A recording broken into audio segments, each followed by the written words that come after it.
Good day. My name is Omkar and welcome to Diksha. On today's episode, we will be discussing Shiva and Shakti.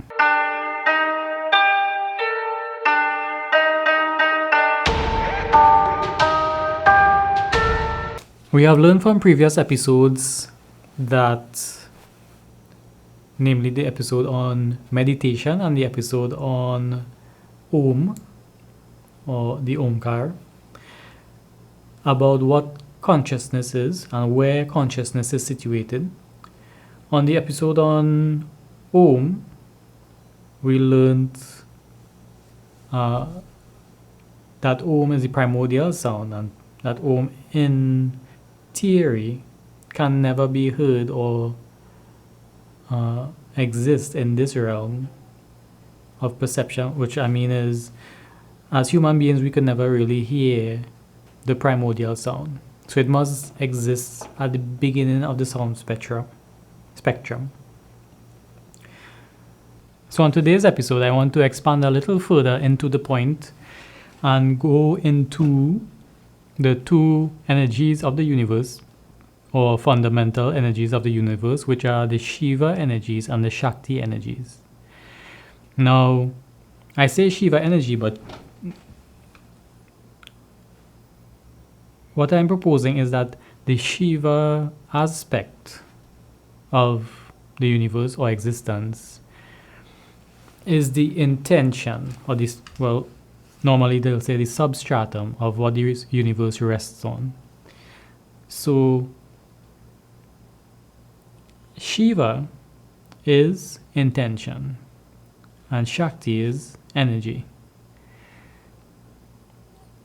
Intention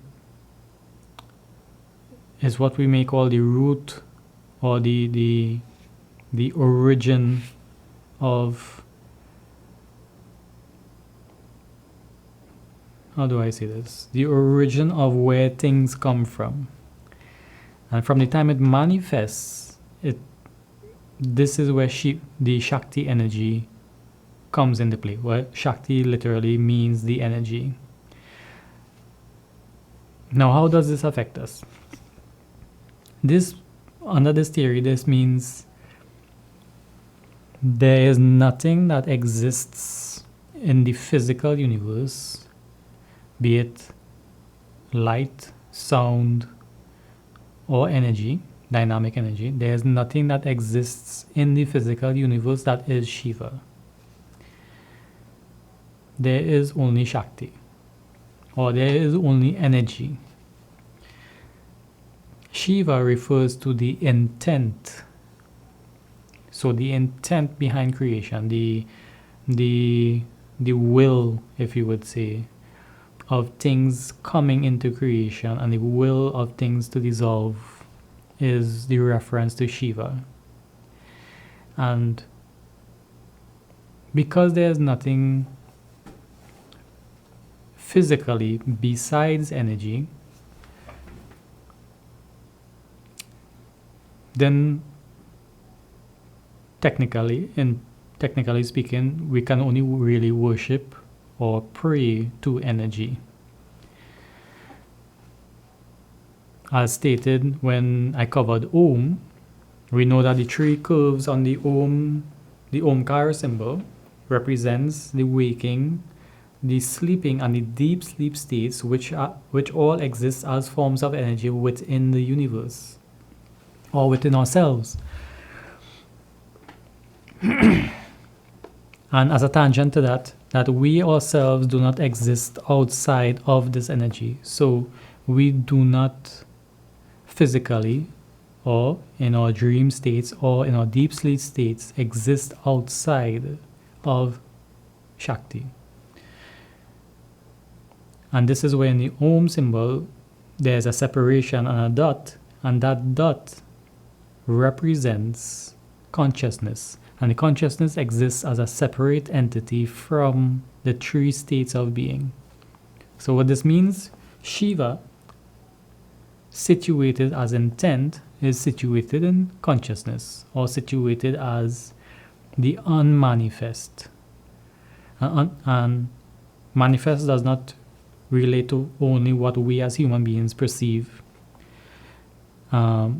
because we know from simple science that other animals perceive different forms of light and different frequencies of sound that we as humans do not perceive. And then we know from science as well that there are forms of light other than what we see with our eyes. So when we say the energies present in the universe, we are not only referring to the energies which we directly perceive as human beings. There are energies existing that affect us that we are unaware of. So all this also falls within the realm of being in under the influence of Shakti. And this is the reason, for example, why the great saint Sri Ramakrishna was very adamant and very immersed in the worship of Shakti or energy, because it is the only thing we can perceive. We cannot perceive Shiva in this universe. It can only be experienced if we have a direct experience of our consciousness. And like stated in the episode on Omkar, consciousness cannot, as represented in the symbol of Omkar, consciousness cannot manifest in outside of, or rather, consciousness cannot manifest in this universe. It cannot manifest in the waking states, it cannot manifest in the dream state, it cannot manifest in the deep sleep state. It exists outside those three. So we cannot perceive Shiva in waking, we cannot perceive Shiva in sleeping or deep sleep state. We can only experience consciousness outside of those states. So we can only experience Shiva outside of those states. So, long story short, the only thing that really exists in this universe is Shakti. Now, does that mean that we are limited to, or everybody should practice Shakti worship? And the short answer to that is no. Because as human beings, we ourselves manifest masculine and feminine qualities. The masculine being, we ourselves manifest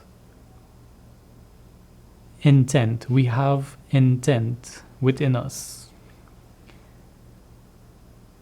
We have something which drives us, and that the sages and yogis will claim is the consciousness, which is the observer within us. So the observer within us, or the consciousness within us, guides us with intent. You know, it's a little bit in the way that in a situation you may have a what you call a gut feeling about something, and this is, you can't explain it. You don't know where it comes from. You don't know the origin of this gut feeling, but you know it, you feel it. And from the time you pay attention to it, you start putting energy towards it. It must manifest then from an intent into a thought process in order to come out as a manifestation that you can see or perceive or hear or generate.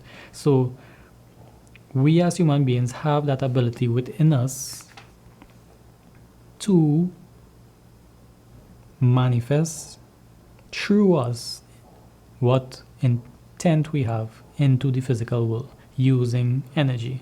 So the Shiva, which is the intent, and the Shakti, which is energy. And to me, this is why the the wise men or the sages or whatever word you want to use of the past and present day say that we are witnesses and we are not this physical body, we are consciousness, because there really is no way to describe it. As I said with the Omkar, there is no way to bring consciousness true and manifest. Consciousness is consciousness and Shakti is Shakti, and they could never be existing in the same place. So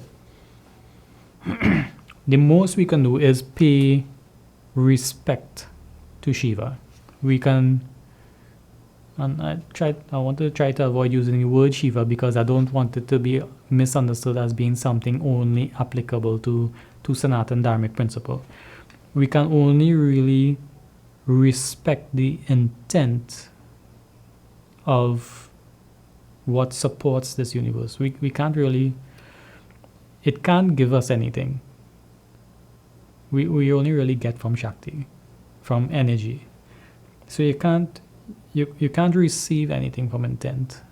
Intent, it emerges in a sense. So that's my short presentation on Shiva and Shakti.